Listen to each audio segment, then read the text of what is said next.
બાબા ટુંડવા અને આઈ ટુંડવી ડુંગરની તળેટીમાં પરંપરાગત અખાત્રીજનો મેળો। અખાત્રીજના મેળામાં વિવિધ ધાન્ય બિયારણનું સ્ટોલ આકર્ષણનું કેન્દ્ર। બહુમૂલ્ય આદિવાસી વસ્તી ધરાવતા છોટાઉદેપુર જિલ્લાના છોટાઉદેપુર તાલુકાના મોટી સડલી ગામમાં આવેલ બાબા ટુંડવા અને આઈ ટુંડવી ડુંગર દેવની તળેટીમાં અખાત્રીજનો મેળો યોજાયો હતો। સ્થાનિકોએ પરંપરાગત વાદ્યો સાથે અખાત્રીજના મેળાની શરૂઆત કરી હતી।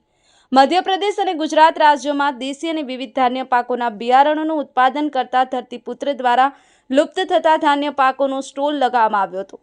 ખેડૂતો બિયારણ ખરીદી કરી અને આગામી ચોમાસામાં વાવેતર કરી લુપ્ત થતા ધાન્ય પાકોનું સંવર્ધન થાય તે હેતુથી આ મેળામાં વિવિધ તૃણ ધાન્ય પાકોના બિયારણોના જેવા કે જુવાર, ઘઉં, બાજરી, લાલ ખાટી ભીંડી, રાગી, ડાંગર એમ 50થી વધુ દેશી ધાન્ય પાકોના બિયારણ વેચાણ કરવામાં આવ્યું હતું।